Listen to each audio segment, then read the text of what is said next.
Mr. Mean, a Mr. Men book by Roger Hargreaves. Read by Books for Kids by Flying Dragons. Mr. Mean lived up to his name. He lived in what could have been a nice house, but it wasn't. He never painted it, or mended the windows, or repaired the roof. Inside it was the same.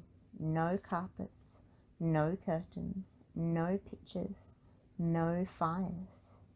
And Mr. Mean was so mean he made his furniture out of old orange boxes and then complained about the price of nails. Why, he was so mean. Do you know what he gave his brother for Christmas last year? A piece of coal. It wasn't as if Mr. Mean didn't have any money. Oh no, he had lots of money, and he kept all of it hidden in a box which he kept in the kitchen. Every evening he'd sit there counting it. It was the only thing Mr. Mean liked doing. But would he spend it? Oh, dear me, no. Not old Meanie. Not if he could help it. One day, Mr. Mean was sitting in his gloomy kitchen, having a gloomy meal. He only ever had one meal a day, and that day he was having a cup of water and a piece of bread which was 3 weeks old. Suddenly he was interrupted by a knock at the door. "Drat," he said, because he didn't like people. "Drat and bother." He opened the door, and there, on the doorstep, stood a wizard, a rather fat wizard.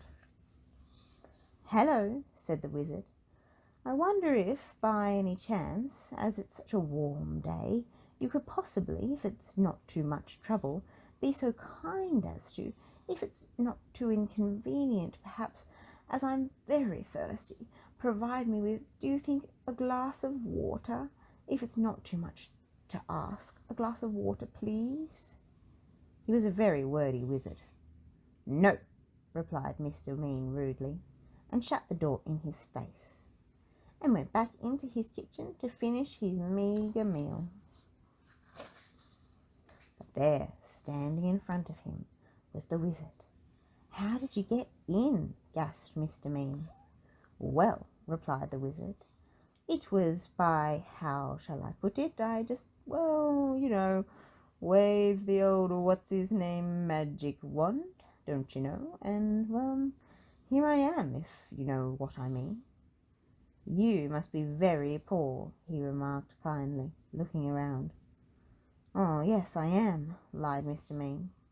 "Then perhaps I can help you," said the wizard, pulling up a box to sit down on. The box didn't move, so the wizard pulled it harder, and this time it did move. In fact, it tipped up and spilt all Mr. Mean's money all over the floor. "Well, well, well!" exclaimed the wizard, eyeing the money rolling all over the kitchen floor.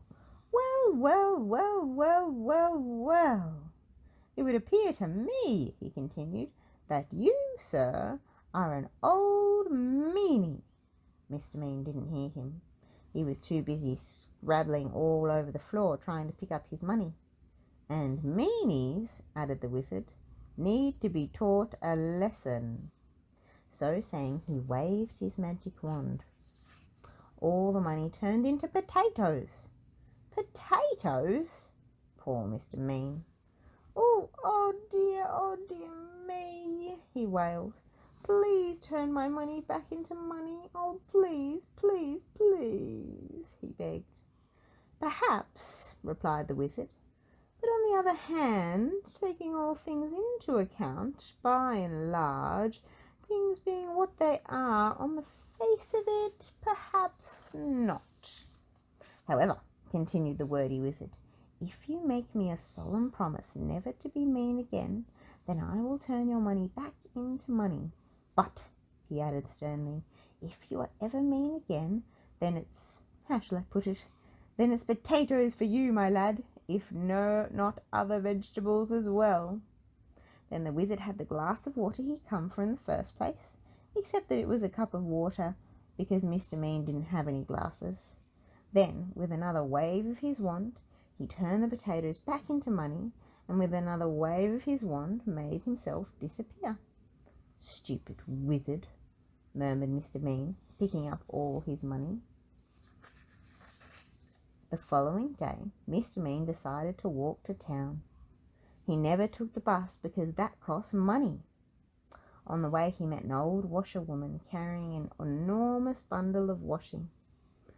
"Please, kind sir," she asked, "could you possibly help me to carry this washing? It's so heavy." "No," replied Mr. Mean. "It's your washing. You carry it."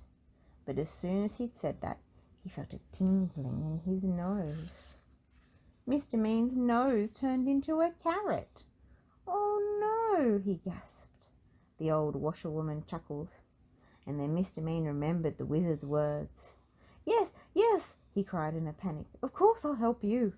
And he carried the huge bundle of washing to where the old washerwoman wanted, and the carrot turned back into a nose, and off he went. The old washerwoman chuckled again and turned back into the wizard. It had been him all along. On his way into town, Mr. Mean passed by a cottage garden. In the garden there was an old man chopping wood. He saw Mr. Mean going past and called out. "Excuse me," he called. Could you give an old man a bit of a hand, young fellow me lad?" "No," replied Mr. Mean. "It's your wood. You chop it." But as soon as the words had passed his lips, guess what happened? His ears turned into tomatoes. "Oh no," he gasped. The old man chuckled, and Mr. Mean remembered the wizard's words. "Yes, yes," he cried, "of course I'll give you a hand." And he chopped and chopped until all the wood was cut, and the tomatoes turned back into ears, and off he went. The old man chuckled again and turned back into the wizard.